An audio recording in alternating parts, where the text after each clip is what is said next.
Fiona Caldwell stood at the end of the long boardroom table, with her hands folded in front of her, the way her mother had taught her to stand when she needed to look unbreakable. 12 people sat around that table. Some stared at their laptops. Some looked at the wall behind her head. Only 2 people in that room looked directly at her. Her husband of 9 years, Patrick Caldwell, and his assistant, Renata, who sat 3 chairs down from him with a small, careful smile she hadn't bothered to hide. Fiona. Patrick's voice was measured, the same tone he used in investor calls, when he wanted to sound reasonable while delivering unreasonable news. We've made the decision to restructure your role. Effective today, your position as COO is being eliminated. You'll have until end of business to clear your office. HR will handle the transition paperwork. She said nothing for a moment, just looked at him. 9 years. 9 years of building Caldwell Architecture Group together. Of working 18-hour days while he took the client lunches. Of writing the proposals he signed his name to. Of managing the teams he took credit for leading. 9 years of loving a man who had apparently decided she was an obstacle. On what basis? She asked quietly. Patrick slid a folder across the table without standing up. Redundancy. We're centralizing operations under the new executive structure. It's not personal. Fiona didn't touch the folder. She already knew what was in it. A restructuring memo that had been backdated. Performance notes that had been fabricated. A paper trail designed to make her removal look procedural and clean. She had read the original drafts on Patrick's home laptop 3 months ago, the night she had come back early from a site visit in Kelowna and found him still logged in, his email open, everything visible. Does anyone have questions about this decision? Patrick asked the room, not Fiona. Across the table, Gordon Hayes, the head of project management and the closest thing Fiona had to a genuine ally in that room, looked like he had swallowed something bad. He opened his mouth and then closed it again. Then we're done here, Patrick said. Fiona nodded once. She turned and walked to the door. Her heels were quiet on the hardwood floor. She had always preferred low heels in this building, a habit from years of walking construction sites. And she kept her eyes forward and her face completely still. Behind her she could hear the room exhale. The rustle of people relieved the uncomfortable thing was over. She did not let herself feel anything until she was in the elevator. Then she pressed the button for the lobby and allowed herself exactly 4 seconds of grief. The sharp, physical kind, the kind that lives in the chest. Before she put it away. There would be time for that later. Right now she had work to do. Her office was on the 6th floor. She had already moved everything that mattered over the past 2 months. Her personal files, the original project contracts she had drafted, the USB drives with her proprietary workflow systems. What remained on her desk was deliberate. A coffee mug, a dead plant she had never gotten around to throwing out, a framed photo of the 2 of them at the Banff Center that she left face down in the recycling bin. Gordon appeared in her doorway while she was placing the last few items in a small tote bag. Fiona. He kept his voice low. This is wrong, everyone knows it. You built the systems that run this entire operation. I know, she said. Are you going to fight it? She looked at him. Gordon, don't worry about me. Something in her voice made him go quiet. He nodded slowly, then stepped back. Security escorted her to the lobby. 2 young men from the front desk who both looked mortified about the assignment. She thanked them by name. She walked through the glass doors into the gray October morning, and stood on the sidewalk on Richmond Street West with her tote bag over her shoulder, and a cup of cold coffee she'd picked up on the way out, and she thought, tomorrow.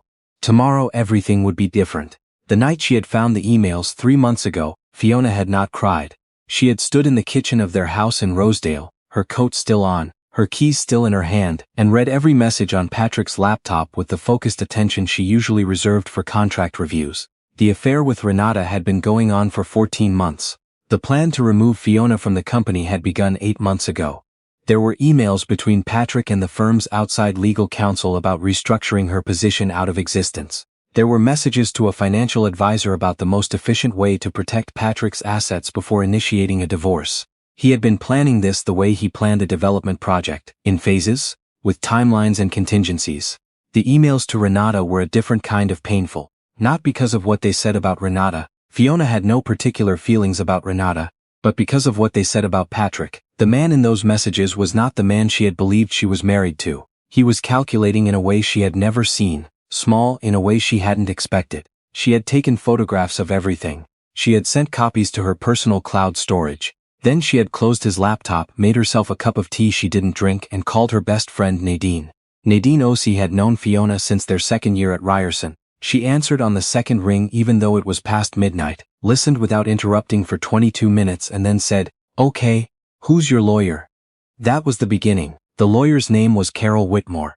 She worked out of a quiet office on Bay Street and specialized in high-asset family law with a secondary practice in corporate disputes. Fiona had found her the morning after she found the emails, before she had slept, before she had eaten anything. Carol had met with her that same afternoon. "Tell me about the company," Carol had said. Once Fiona finished explaining the marriage, so Fiona told her. Caldwell Architecture Group had been incorporated 15 years ago under Patrick's name, which was the only reason it bore his surname. Fiona had been finishing her master's degree when Patrick registered it, and she had been the one who said, "Just use your name, it's simpler." She had joined officially 6 years later as COO with a 20% equity stake. On paper Patrick held 60%, but Fiona also held something else, something Patrick had either forgotten about or never properly understood. When Fiona's father had retired from his engineering firm 6 years ago, he had not given Fiona money. He had given her something more specific: the original intellectual property rights to the project management methodology she had developed and then licensed to Caldwell Architecture Group.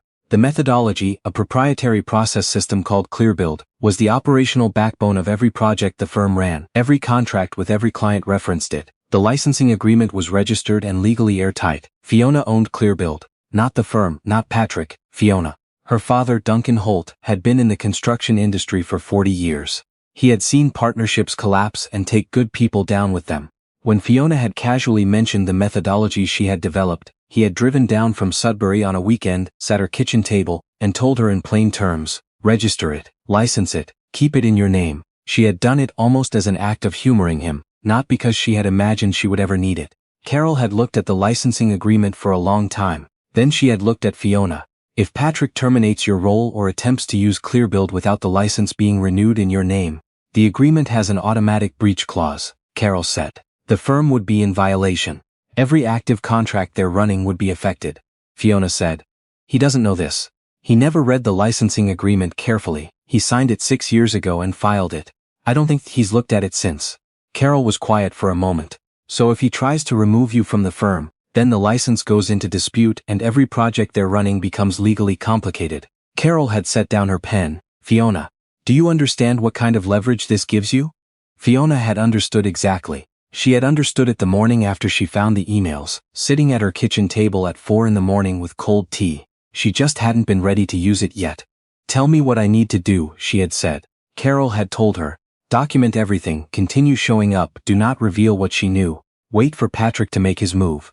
The moment he tried to terminate her, the ClearBuild license would be the instrument. They would have leverage not just in the divorce but in the corporate dispute. And Carol had a colleague, a forensic accountant named Hamish Kwan, who could trace whether any firm assets had been moved or redirected in ways that would constitute financial misconduct. For 3 months Fiona had lived 2 lives simultaneously. During the day she went to work, she ran her team meetings. She approved project budgets. She answered Patrick's emails with professional efficiency and ate lunch at her desk and acted, in every visible way, like a woman who did not know that her husband was planning to discard her. It was the hardest performance of her life, and she was good at it, and she hated how good she was at it. At night she met with Carol and Hamish. She compiled records. She documented. Hamish found the financial irregularities within the first month. Patrick had been billing personal expenses, travel to see Renata in Vancouver, hotel stays, a weekend in New York, through the firm's operational accounts, reclassified as client entertainment. Over 2 years the amount came to just under $200,000. Not as dramatic as some cases, Hamish said, but enough to constitute a clear breach of his fiduciary duties to the firm's shareholders, which included Fiona. Nadine had been her only other confidant.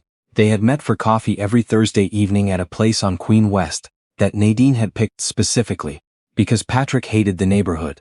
Nadine had held Fiona's hands across the table on the nights when the weight of all of it became briefly unbearable, and then she had said every time, with the absolute conviction of someone who had known Fiona for 20 years, "He has no idea what's coming." And now it had come. Fiona sat in Carol's office that afternoon, the same day Patrick had fired her, the same afternoon, and listened as Carol made the calls. The breach notice for the ClearBuild license would be filed with the court by end of week. The emergency shareholder meeting was already being arranged. The other 2 minority shareholders of Caldwell Architecture Group, a silent investor named Douglas Fair who held 15% and had known Patrick since business school, and an architecture collective that held 5%, had been quietly briefed by Carol over the past month.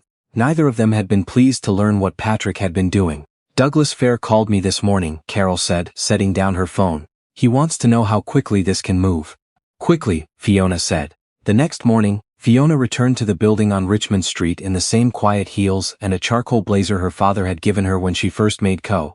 She had barely slept. She did not feel nervous. The security desk received her with new access instructions. Carol had ensured the IP dispute filing immediately triggered a legal hold on the company's operational procedures, which included any personnel changes affecting the Clearbuild license holder. The woman at the front desk looked at her computer, looked up at Fiona and said, "Mrs. Caldwell, you're cleared to go up." The boardroom on the 8th floor was already occupied when Fiona arrived. Douglas Fair sat at one end of the table looking grim and purposeful. The two representatives from the architecture collective were present. Carol was there with a second lawyer from her firm. Gordon Hayes, who had been briefed the previous evening, sat along the wall. Patrick was not there yet. Fiona took the chair at the head of the table. She set down her leather portfolio and waited. She heard him before she saw him, his voice in the hallway, confident, talking to someone on his phone.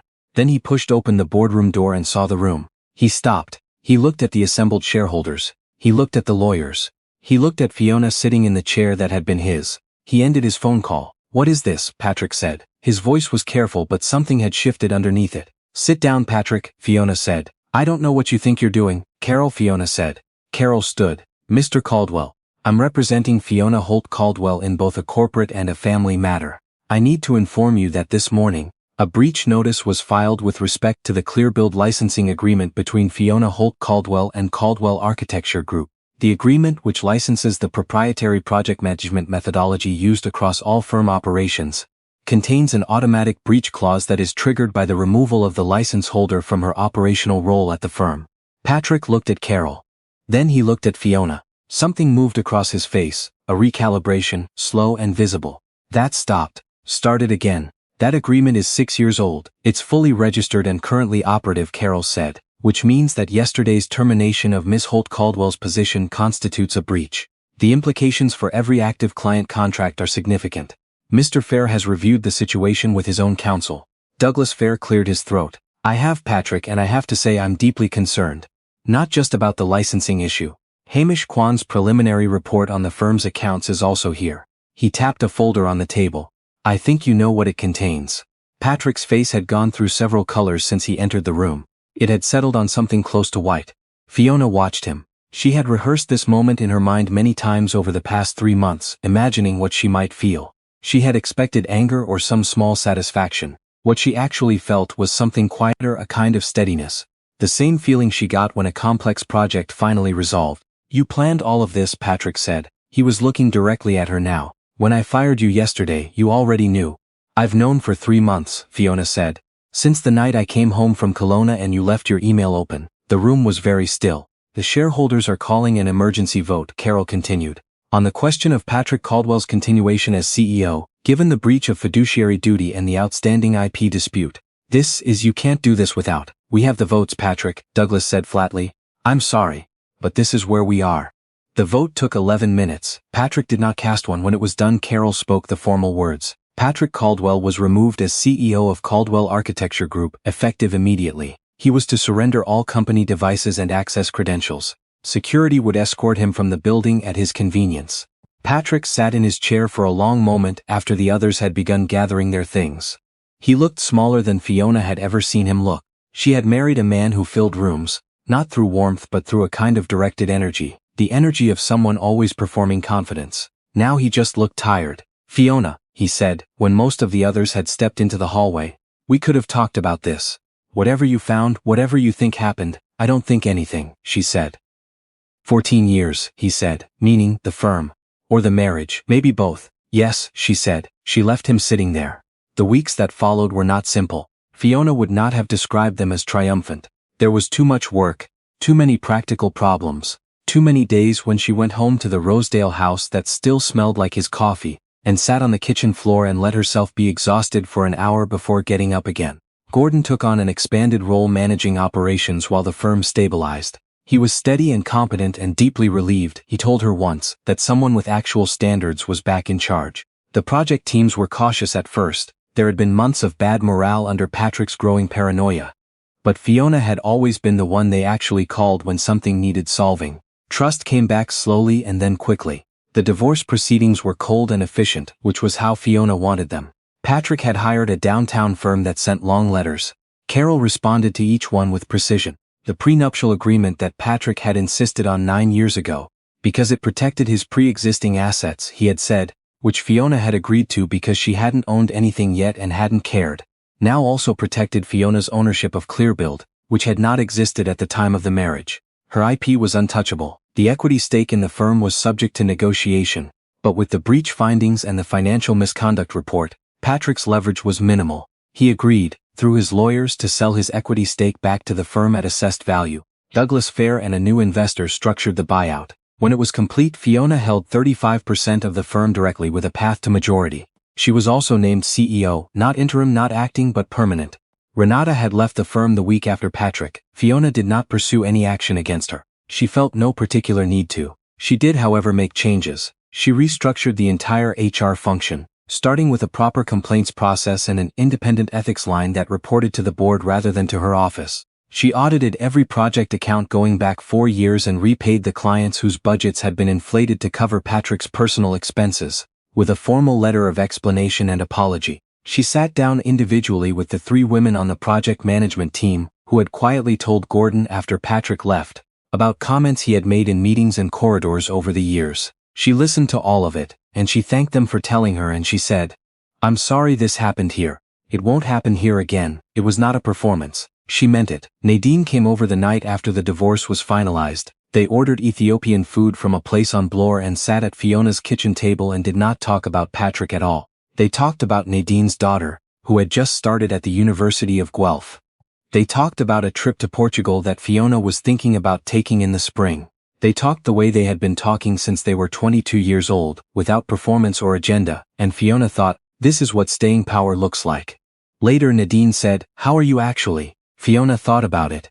"Some days I feel like myself. Some days I feel like I'm still looking for the floor. That's honest. I keep thinking about all the things I didn't see, or the things I saw and explained away. He used to come home late and I would think, he's working hard, we're both working hard, and the whole time he was." She stopped. "I was good at forgiving small things. I thought that was a virtue." "It is a virtue," Nadine said. "That's on him, not you." Fiona had started seeing a therapist in September, a woman named Dr. Patricia Sue, who worked out of an office in Midtown and had a directness that Fiona appreciated. Dr. Sue did not let her turn the betrayal into a referendum on her own judgment. She kept redirecting. "What do you want your life to look like now? Not in spite of this, because of it." It was the right question. Fiona was thinking about that question on a Thursday evening in February when she found herself in a meeting with a structural engineer named Eli Marchetti. No relation to anyone, just a contractor her team had brought in to consult on a new residential development in Etobicoke. He was about her age, maybe a few years older, with the kind of unhurried attentiveness she associated with people who had spent a lot of time working with their hands and learning to read problems accurately. The meeting ran long because they kept finding things to disagree about, productively, in the way that meant both of them were actually engaged with the problem. Afterward, in the elevator, he said, "You know, this building has a significant thermal bridging issue that your current wall assembly isn't addressing." "I know," she said. "I've been trying to get someone to listen to that for 3 months. I'll put it in writing if it helps." It would help enormously. The elevator opened at the lobby. They walked out together into the cold. "Can I buy you a coffee?" he asked, not as a performance, just as a question. She thought about it for half a second. "Yes," she said, "that would be good." It was a small thing. She was not ready for large things yet. But she went, and the coffee was good, and the conversation was easy, and on the walk back to the parking garage she noticed that she had been laughing and hadn't been tracking herself doing it. Spring arrived. Patrick's fraud case moved through the courts. His accountant had filed a cooperation agreement with the provincial regulator, which made the process faster. The final penalties included repayment of all misappropriated funds, a 2-year ban from serving as director of any incorporated company, and a formal professional censure. There was no prison time, which Fiona had expected and had made her peace with. The professional ban was the thing that mattered. In an industry built on reputation and referrals, it was effectively permanent damage. She heard through Douglas that Patrick had moved to Calgary. She did not look him up. The firm had its best quarters since incorporation in April. The new ethics policies had been cited by 2 industry associations as a model for mid-size firms. Gordon, in a moment of characteristic understatement, sent her an email that said simply, "Well done, your dad would approve." She called her father that evening from the back porch of the Rosedale house, which she had decided to keep, at least for now. It was a warm evening for April and she could hear the trees just starting. "I want you to know," she said, "that you were right. About the registration.